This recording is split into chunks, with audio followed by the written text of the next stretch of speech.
Just as I planned. What? Your heresy ends Oh! Okay, so this is the very first time that we have confirmation that we are dealing with Tzinch, the Lord of... Tzinch is the Lord of Change, right? Oh my gosh! Blessed Cape. What is this? Increases melee attack damage against daemon enemies. How appropriate. I wish I had this before. By +2, if the wearer has the dogmatic conviction, the damage is increased by +4. Some 10 people, children among them, are huddling together in fear. You see that half of them have black holes where their eyes used to be. Some maintain a gloomy silence. Others are wailing. Several armed insurgents are carefully watching over the terrified hostages, snapping every now and then at someone for shaking too much or crying too loudly. Come to your senses, Arild! Look what you're doing to your own family! A woman of about 60, gray-haired but still strong, is kneeling before a stocky man with a thick, pure white beard. Oh, he's a white dwarf. Stretching her arms toward him. Please take pity on us. Let us go. Stop talking. Embrace redemption. Our children have gained true sight, while you still believe the lie. Upon seeing you, the man points his weapon at you. The other insurgents do the same. Who are you? Why are you here? No, you tell me. Who are you? And what are you doing to these poor unfortunate souls? Are all these people your family? What? You treat your family like that? What are you trying to save them from? And who is behind all of this? Ooh. Yes, what are you trying to save them from? And who is behind all of this? At Aurora's behest. Aurora is a great prophet and a great warrior. Their face is shrouded, but the gaze pierces the veil of time and sees into the future. I always knew the governor's dogs were hiding the truth from us. And now the day has come. A prophet has come to Rykad Minoris and opened our eyes. The end of the world is coming, the final dawn, and only those who accept Aurora's truth will survive it. His mind and soul are pierced by shards of a colorful deception, hues once twisted by despair, and the Immaterium's influence can never be the same again. Pascal's vox hisses furiously. Lay person, cognition is not your primary function. You are saving your kin by holding them at gunpoint, and believe that burning their eyes will grant them sight. It is evident that the author of the demagogic teaching that confused you meant to make a mockery of your deplorable intellect. Oh wow, that's like Adeptus Mechanicus burn. Holy crap. Abelard's face turned a deep red. To cast your own children into the thrall of heresy, to drown your progeny in this filth with your own hands. I mean, are all these people your family? All of my adopted and blood children are here. I raised them all as my own, and now I must protect them, help them see. By getting rid of their eyes? No, you tell me then. Who are you? And what are you doing to these unfortunates? I'm the chief. My former name, Arild, is meaningless now. I am a father leading his family to deliverance from woes, to salvation. Aurora has opened my eyes to the truth, and my children will see it. Arild, spare us, spare your children. Oh God, this guy's horrible. Requires iconoclast. What you are doing is no salvation. Stop taking your fear out on the innocent. It will neither ease your suffering nor rid you of fear. Or logic. You have been torturing your own family in order to save them? You've been blinding them so they could see the truth? Oh, man. See, I'm torn right here because iconoclast, I think I'll do this one just because we're already 1 point down it. Maybe we can move a little bit further, yeah? But all I wanted was to say... The man drops his weapon and covers his face with his hands in desperation. You hear several short sobs.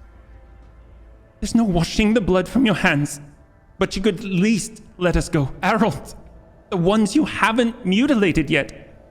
The old man gestures to the other insurgents who lower their weapons. Then he shifts his gaze to you, trying to hold back tears. What happens to us now? Your family may go, and so may you. but make sure I do not ever see you again.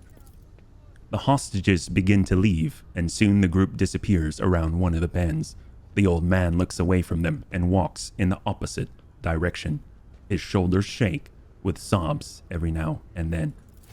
Holy crap. If he's in this mental state and we've all been affected by chaos, isn't he totally going to be manipulated by chaos right now? Like, this is the prime time to do it, right? Where's the governor? The tall, dark-skinned man turns towards you and greets you in a curt military manner. Faisal Rakadi Abmedina Afkorinus, governor of the star system, welcome to my temporary headquarters. The man's gaze falls on Abelard, his eyes slightly narrow. Viserion? Abelard nods dryly. Governor Medina, my greetings.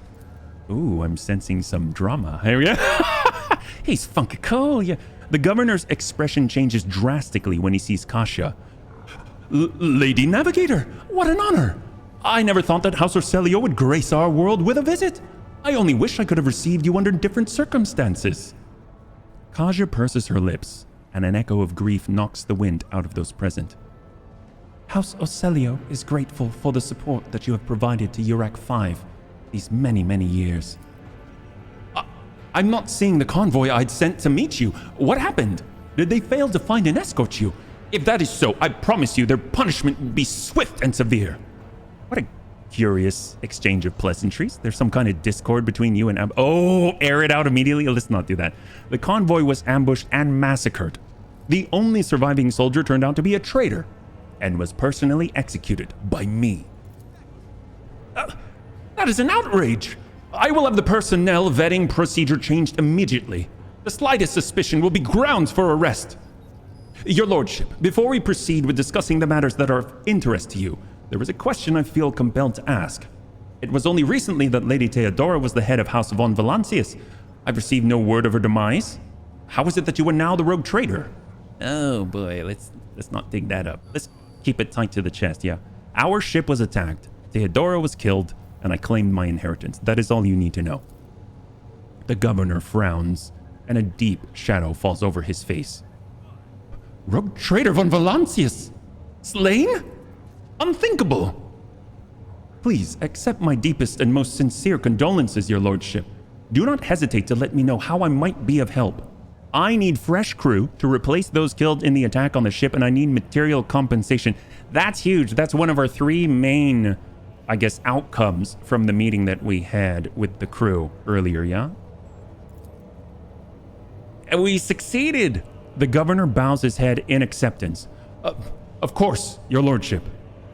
You will be compensated for any losses, and I'll see to it personally your ship's holds are filled with the finest goods from my personal reserves. All right! What's this profit factor?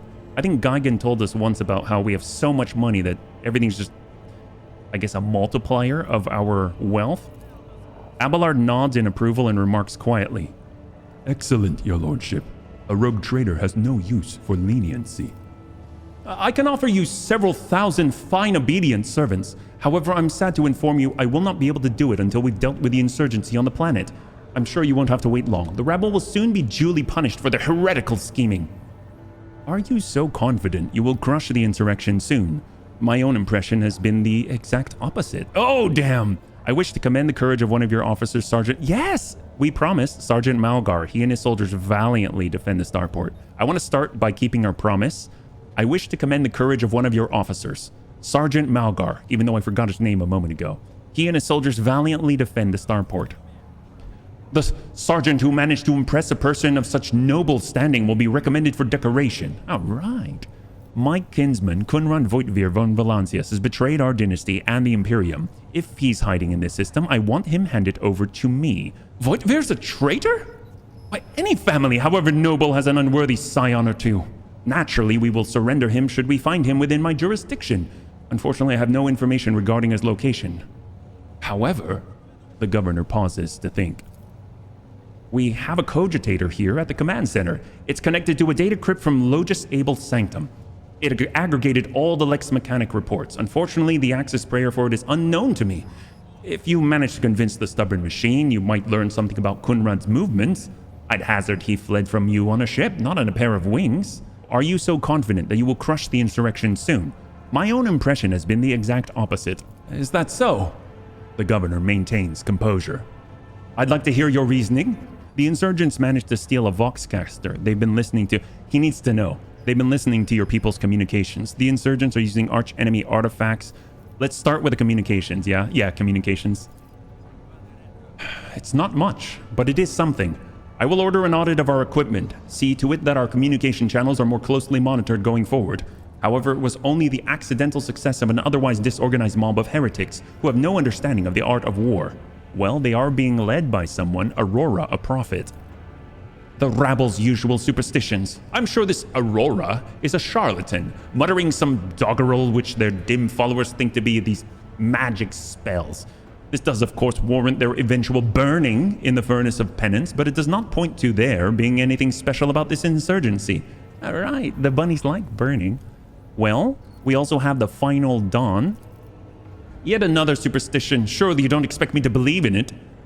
They're also using arch-enemy artifacts, enchanted lenses to perform unholy sorcery.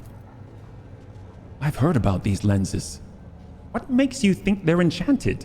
Any fool can light a fire with a magnifying glass. That is no sorcery. You ought to leave your bunker more often, Governor Medina. I have only recently arrived in this system. I already know much more about the uprising than you do. Oh my. I'm gonna start...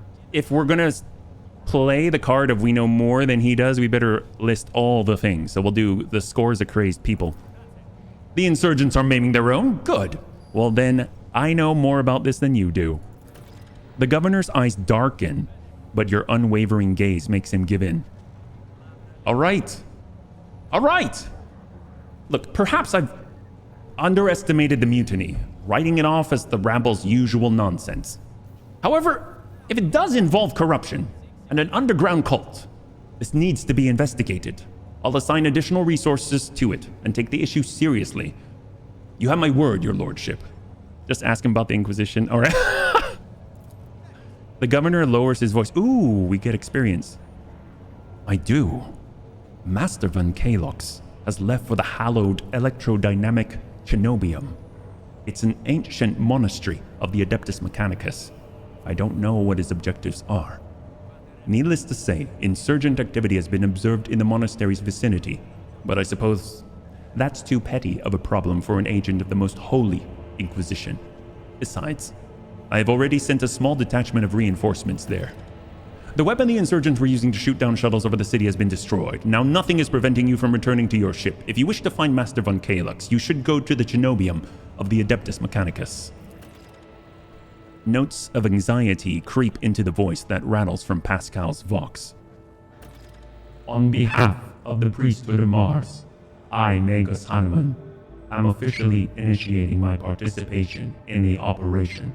I must inspect the state of the relic and assure myself it is under zero risk of falling into heretic hands. According to the Catechism of Maintenance and Operation, my tech comrades were supposed to lock the monastery gates against lay people and activate the traps. I deem it optimal that an ordained magus should provide his assistance. I categorically object. The governor clenches his fist. As much as I respect the sanctity of your monastery, I have on my hands a whole capital that needs to be attended by the Omnissiah's servants. We have lost many eminent tech priests. Incidentally, one of them perished in that same monastery. Mechanical failures could occur at any moment. Putting it bluntly, you may consider yourself forcibly recruited into the city's defense forces. Oh, bullcrap. Medina and Pascal glare at each other, their unyielding gazes like crossed swords. This Magus is part of my retinue. You have no right. Yes, I will go with this. You have no right to give him orders. You mistake me for a fool. I know that he arrived separately from you, and I would bet my life that no... The governor's voice dies down. In the low growl of a drilling mechadendrite, its tip is directed straight at the bridge of his nose. Medina clears his throat and grumbles stubbornly. So, this is the negotiation technique you've resorted to? Do you think this is the first time I've been threatened with a weapon? No. But this could be your last. Pascal's voice is akin to the sound produced by his drilling implement, steady and calm. but ready to explode at a moment's notice with the crunching of bone and the squelching of tearing flesh. I am heading to the monastery because I must. Is that clear? The governor mutters through gritted teeth. Abundantly so, Magus. My god, this guy is digging a hole wherever we go in this conversation. Well, at least he has some spine. He has got a lot of spines. Why are you so determined to get to the monastery? Is it just because of the relic? It would be my pleasure to assist the Omnissiah's servant in reaching the sanctum. Yes. Although I'm curious why he wants to go. It is why I came to this world. I am expected there. Alright, well, it would be my pleasure to assist. Thank you for your cooperation, your lordship. The drill stops.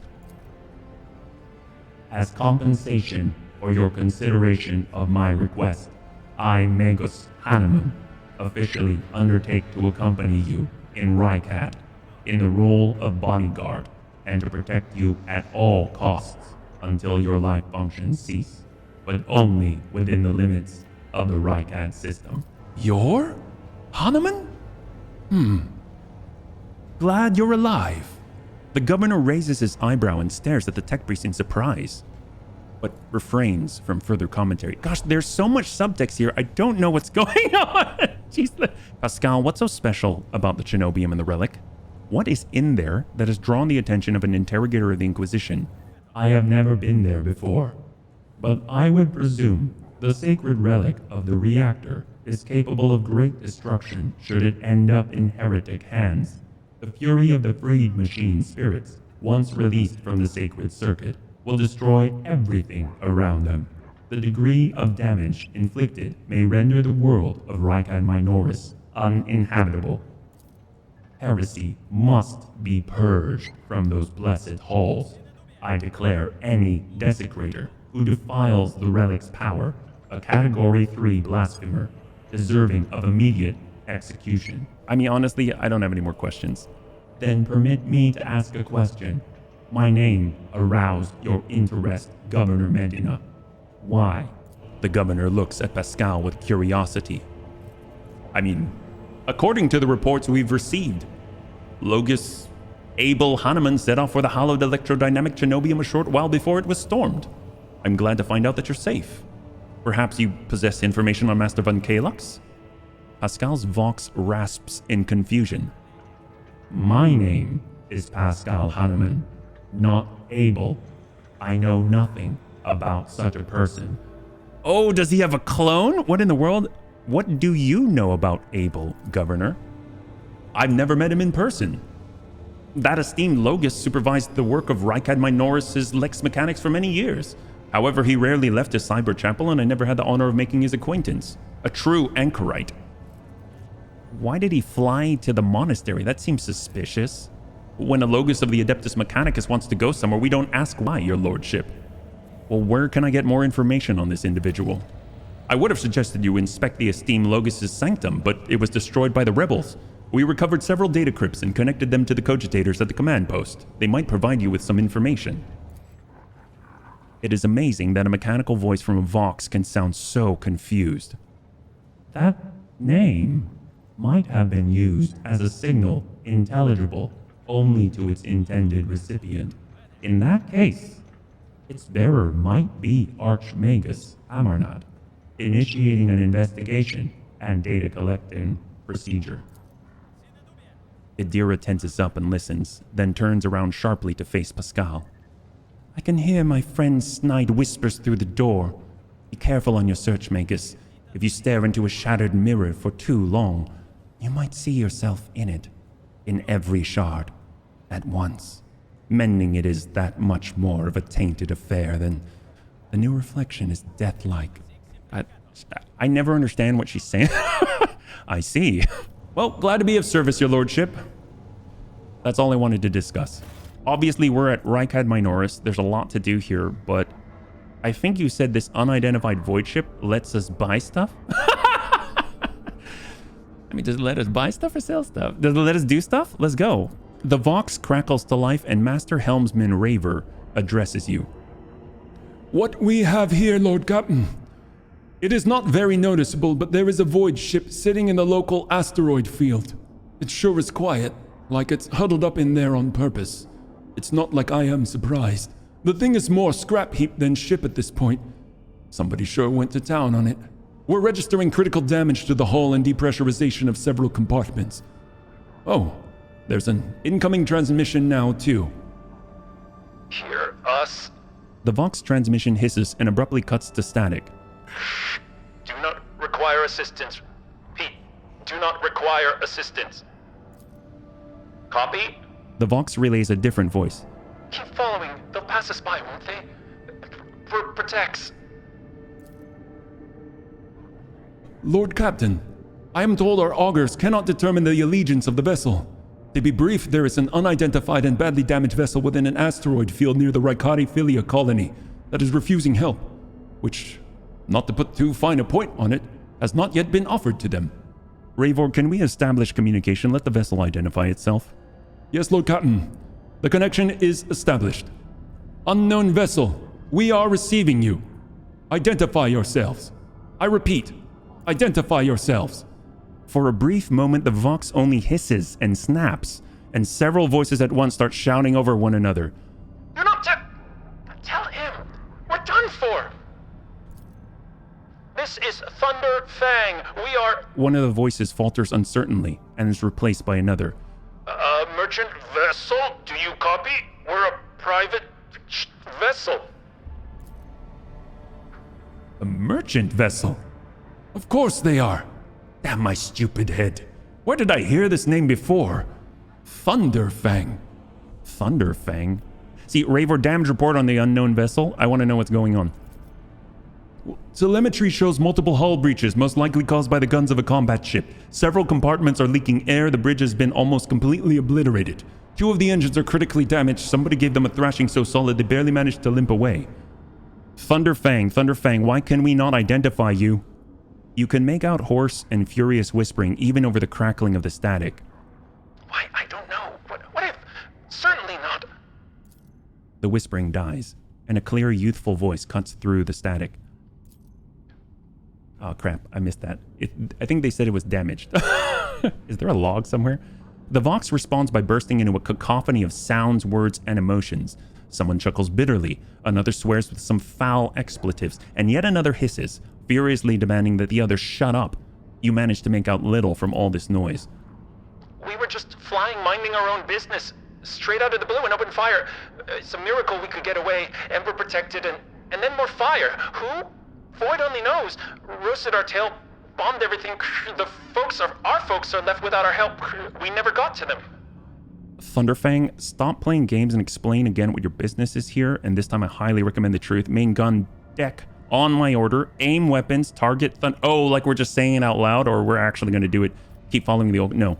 Thunderfang, stop playing games, explain what your business is here, and this time I highly recommend the truth. Happy now? What have you done? Idiot! It's too late now. The Vox channel is again filled with the angry whispering of several voices.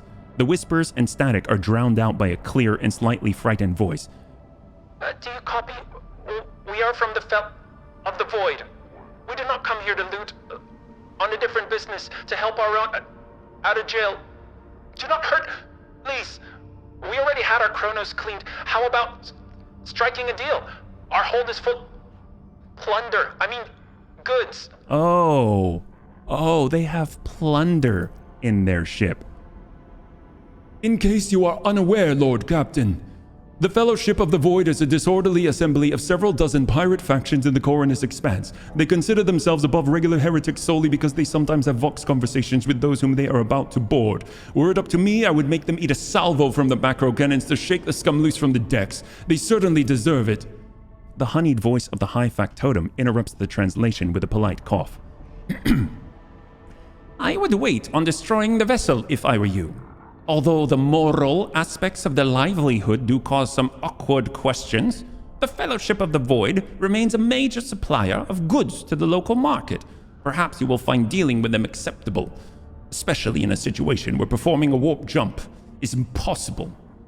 So what he's saying is, it may not be morally right, but it could be financially successful. No. I mean, we're rogue traders. What's morals? Let's exchange goods. There's your trader, baby. All right. Who needs morals? Prepare for commercial exchange. We went from main gun deck on my order, aim weapons, target Thunderfang to, hey, Thunderfang, prepare for commercial exchange. All right, Thunderfang, prepare for commercial exchange. Oh, what? Heck yes, what do we have here? All right. Electrodynamic Chenobium, the starport, the bunker, onto the Chenobium. Man, those guys were noobs. Oh, we better move. Oh crap. How's our injuries? Oh, fresh injury. Oh, it's still fresh. Oh, we have broken ribs. You have broken ribs, crippled legs. He's got head trauma, and crippled. Oh, it's fine. It's not as bad as it looks. Beautiful. We can just get these goods and get out of here. The lightning. Oh! Whoa! Bunnies? Do you see what I see? Who invested a point into plasma? This bunny guy. That's right. Oh, I'm so excited. We get +1 AP just for using this thing. This is incredible. There it is. Plasma pistol. Be great if it's something even big. Oh, wow. Oh, wow. Yes. Wow. Ready? Go. Come on. Run like your life depends on it, because it absolutely does. Ooh, loot. Oh, go. Everyone's dying. Oh, yep.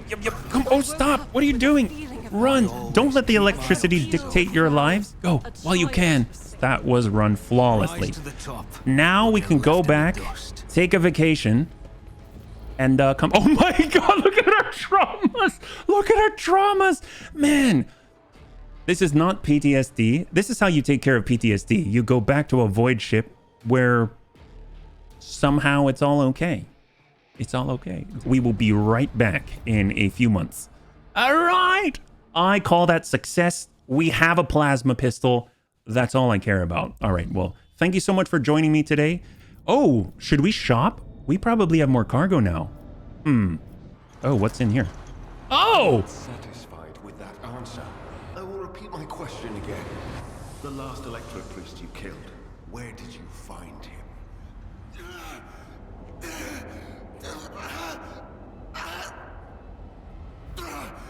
Burn in the fire of dawn, servant of the corpse.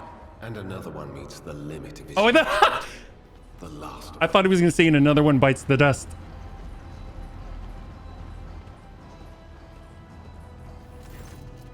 The tall, dark-haired man sizes you up with a quick glance. A supernatural chill is making the air around him crackle softly. The expensive fabric of his jacket is stitched with gold thread and marked by several reddish-brown stains. A forced sword and a vox hang from his belt, and the emblem of the Holy Inquisition glitters on his chest. You try to focus on the man in front of you, but you cannot shake the image of the deadly torture he inflicted on his victim. Your pulse quickens, blood pounding in your ears, and sweat beading on your skin. Interrogator von Kalox, I presume. Yes.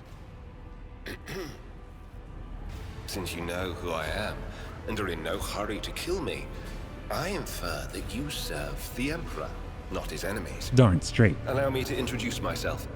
Interrogator Heinrix von Kalox of the Imperial Inquisition's esteemed Ordo Xenos. Ordo Xenos. With whom do I have the pleasure of speaking? Shadow. A great big sun-eclipsing, chain-weaving shadow.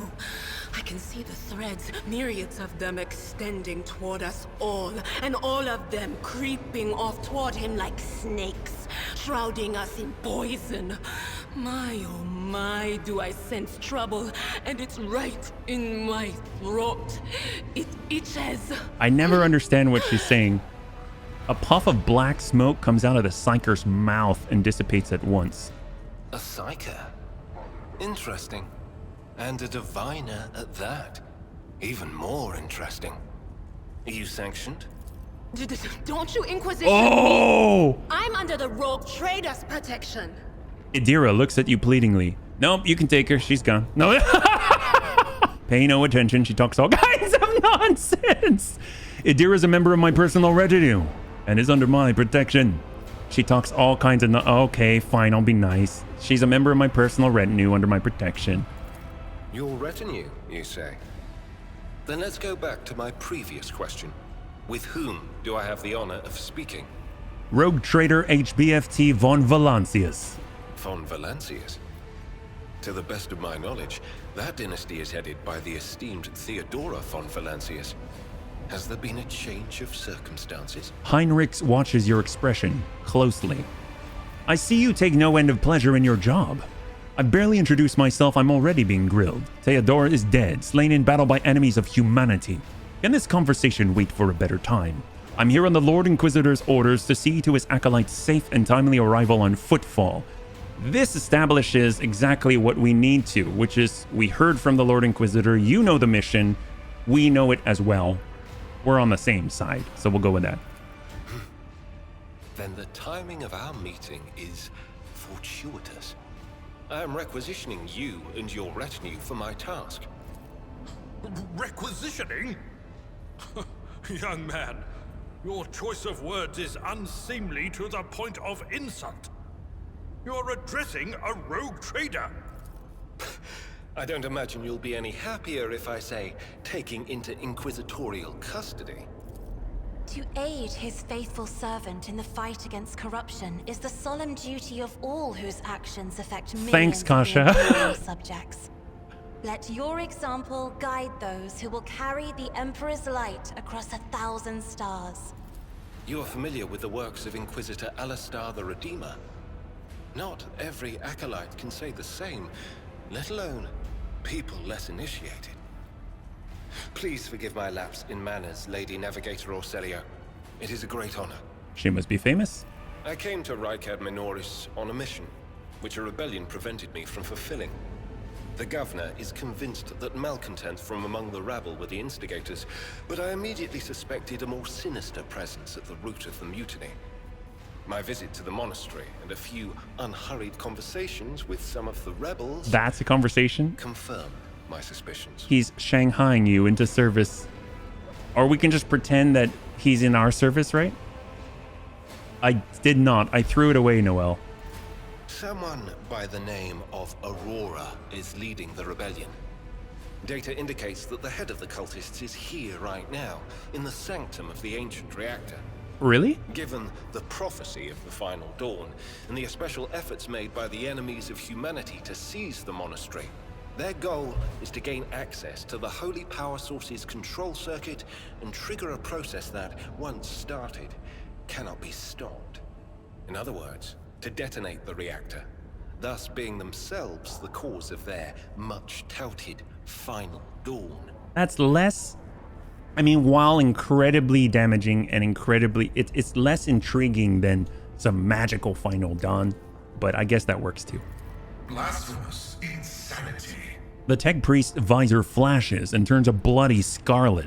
A soft hum of some activating systems is heard from under his robe. Anyone want to bet Aurora's Eldar? Ooh. What did you do to that guy? Yeah, what did you do to that guy? I convinced him to cooperate. I can influence living bodies, and I find that the interrogated are much more eager to share information once the blood starts to boil in their veins. Oh god, Heinrix bows his head, cracks his neck, and grimaces. Well, this wretched planet's troubles are none of my concern. I'm taking you to the ship right now. I can help you with Aurora. Let's join forces. Thank you. Regrettably, the governor's people showed themselves to be unprepared for the perils of this place. And extracting blade shards from a person's stomach is beyond my powers. I hope that a rogue trader's retinue will prove more capable than a group of soldiers fresh off the base. I am positive that not all of the electro-priests within these walls have perished. The heretics spoke of shadows emerging from side alleys to make short work of the cultists invading their abode. I surmise that the entrance to their hiding place is somewhere in the hall, near a machine known as the Circular Cogitator. I imagine it's one of the local sacred relics which the electro-priests treat with special piety. The high factotum Janarus Danrock greets you with a cool and the merest hint of a bow. Pleasure to see you, Lord Captain. How may I be of assistance? Vigdis informed me about a problem with the servitors. What happened? Oh yeah, that did pop up. Oh, you see, your lordship, the ship's servitors have been malfunctioning of late. They violate protocols, interrupt their tasks, observe crew members for long periods of time, and move erratically with no meaning or purpose. Generous Danrock nervously pulls on his luxurious frock coat as if it were uncomfortably tight. Had it been a routine technical fault, I would have decided the fate of these servitors myself, but I deemed it necessary to notify you. I do not wish to hide such irregularities from the Lord Captain. If you wish to observe the servitors' unusual behavior before you decide their fate, this can be arranged. The majority of the defective units have been delivered to one of the storage compartments pending your decision. Pascal Hahnemann expressed the desire to be present during the inspection, should it be carried out. I suppose the expertise of the esteemed Magus may come in handy. I wish to take a look. I mean, of course I do, but I didn't mean to actually get into this right now. Whoops. I wish to take a look at these servitors before deciding their fate. As you wish, your lordship. Would you like the Engineer Prime to accompany you? Yes, of course. Pascal shall come with me. As your lordship commands. Wow, I didn't actually mean to. When his lordship arrived at the scene, he found the servitors in the same position that they assumed after they had been corralled into the bay, all standing in a long spiraling line and facing the center of their strange formation. The moment his lordship crossed the threshold of the bay gate, their bodies jerked into motion, all as one, as if obeying a command. The servitors turned to face the Lord Captain. The technomats tasked with overseeing the defective units even reached for their weapons, but then the servitors went still, just as abruptly, staring at his lordship with vacant eyes. All present held their breath, disturbed by the sight. We waited for the Lord Captain to speak. His lordship, HBFT, von Valancius. Oh, yes. In fact, I do want to take a look at them. Just later. That's right. What did I do? I took several steps toward the servitors and easily got maimed. No. Gestured for the Engineer Prime to study the servitors. Demanded a report on the defective unit status from the technomats. Ordered that one of the servitors be disassembled and its components investigated. Turned to me to announce his... Wait, who's talking here? Location: Von Valancius' flagship. Material report of a tech phenomenon observed during Lord Captain's visit. From the words of High Factotum Janus. Oh, I'm not talking to Janus to figure this out. I want to talk to the Engineer Prime to study them. The Engineer Prime slowly waded into the motionless ranks of the servitors, peering into their faces and checking the readings. There was no haste in Pascal's actions. With mesmerizing diligence, he inspected every single unit in his path, and binaric prayers were his companions in this investigation. The examination confirmed the technomats' initial hypotheses. The servitors' souls, or rather the souls of the people they once were, had awakened. Oh, that's not good. Not yet fully conscious of their past and present, these half-machines could nonetheless feel primitive emotions and sensations such as fear and pain.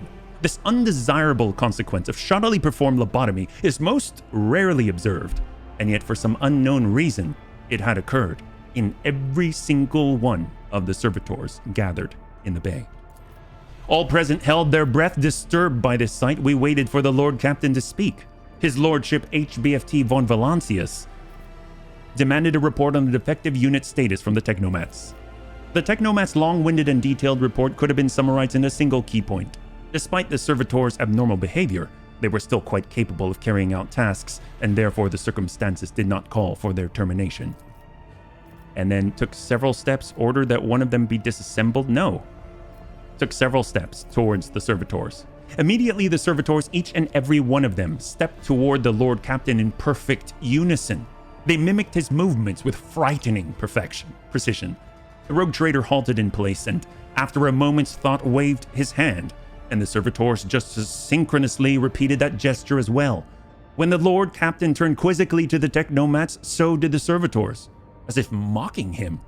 Whatever the Lord Captain did, be it an incline of the head, a wave of a hand, or a step to the side, the defective units repeated it without a moment's delay or hesitation, like grotesque marionettes controlled by an unseen puppeteer.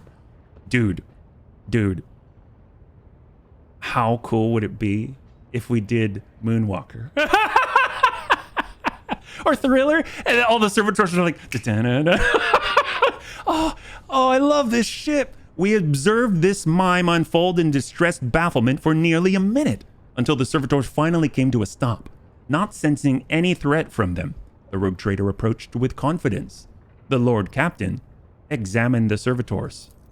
As High Factotum, it was I who had prompted that entire inspection, and thus it was my duty to follow the Lord Captain. As we stepped closer, we noticed a fascinating irregularity.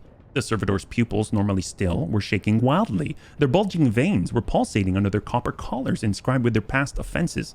It was as if those mindless half-machines were locked in a perpetual state of extreme tension.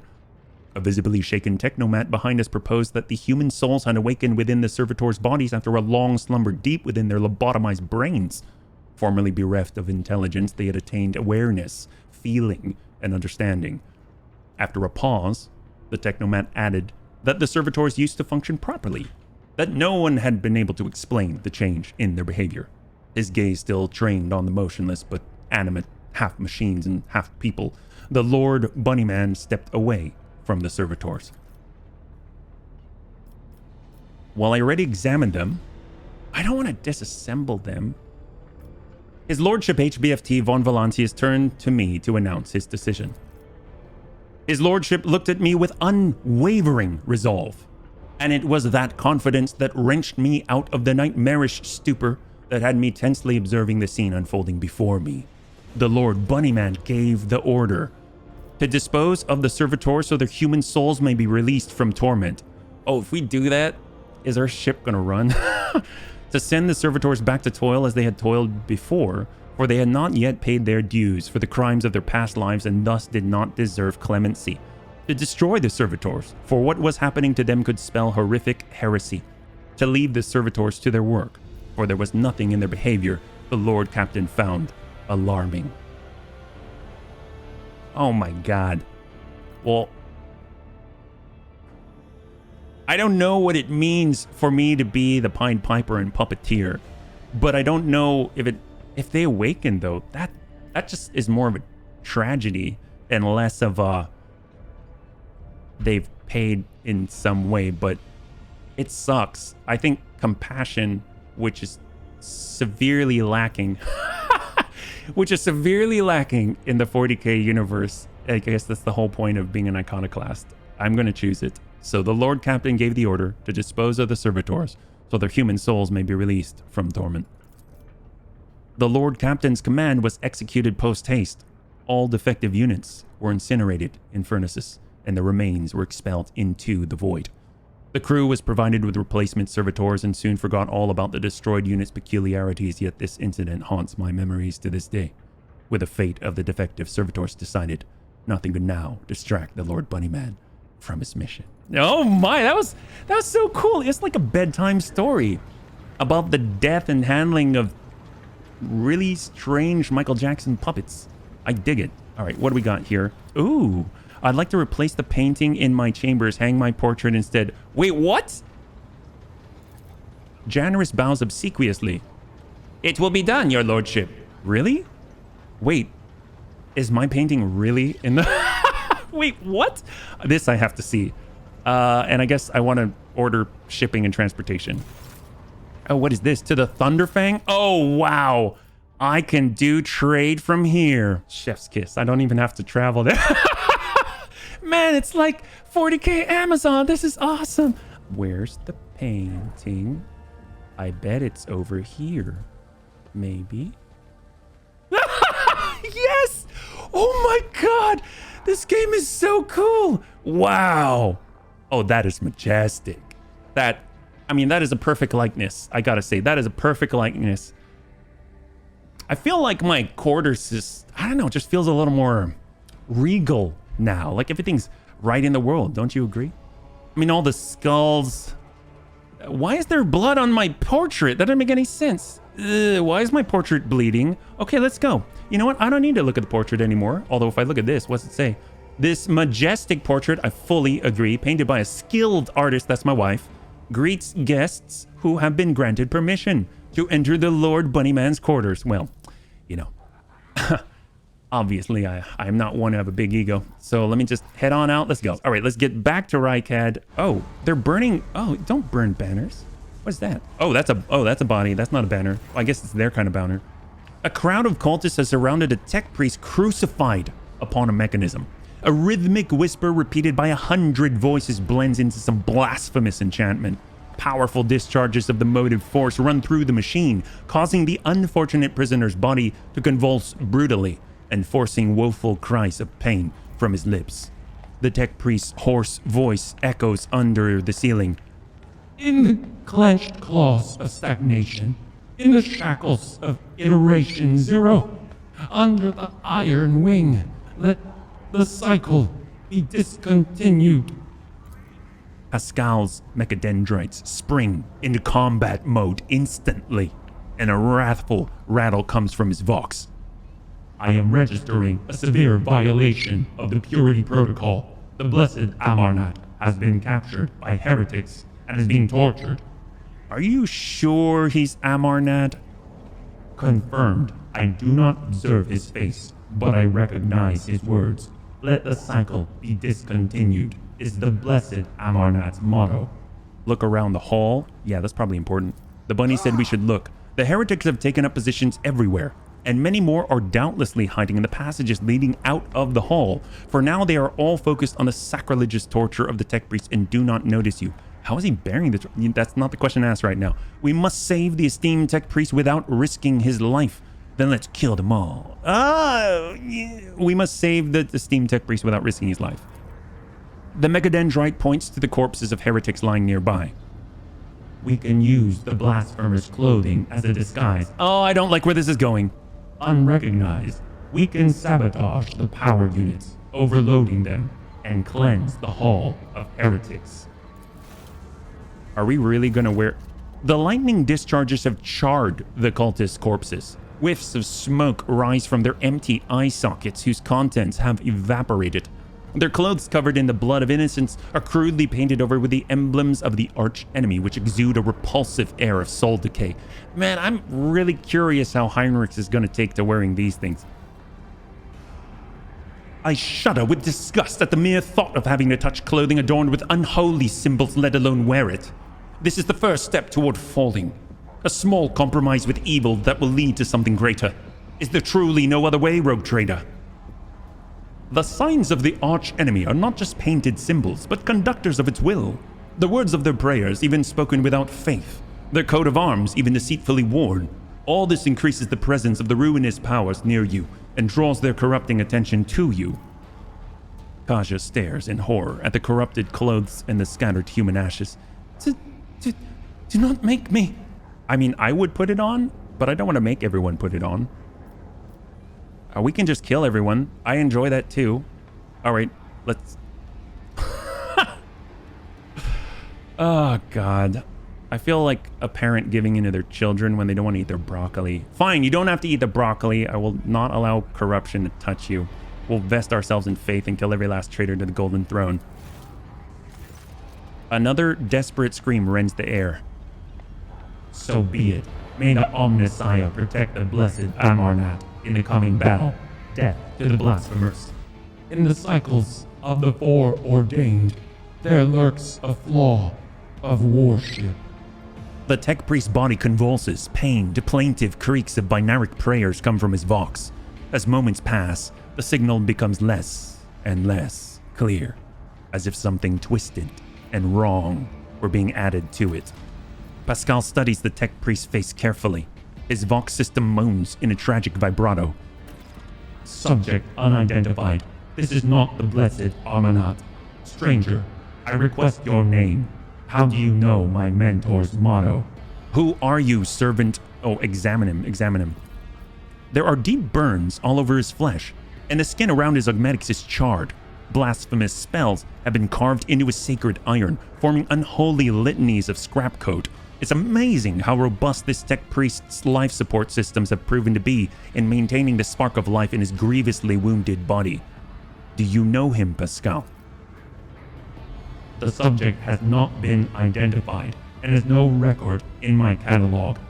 Interrogation is impossible due to subject evident affective state of clouded consciousness. Who are you, servant of the Omnissiah? The fire of the hearth sent forth sparks. The name of this spark is Abel Hanuman.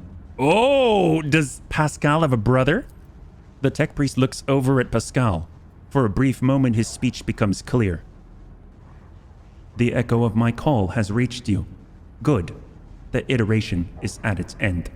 The design is fulfilled. What is the intention?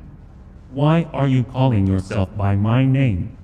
Was it you who summoned me to Rykad Minoris? What for? I categorically demand an answer. Pascal's voice rises to an intimidating howl, but the delirious tech priest does not seem to understand what he's saying. Ask him about Amarnet. You came here because of him after all. No. The tech priest's weak voice grows stronger. He came because of himself. Myself? To redeem myself. To correct a mistake. Possibly. But how do you... There was a look of gentle condescension in Abel's eyes. Strange, given the circumstances. The hubris of the mind spurs him to build monuments to himself. Do not regret, for all is predetermined by the iteration.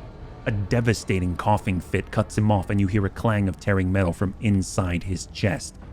You can talk once we get him out of here. A cold premonition breaks the heart. The probabilities are dark and frightening.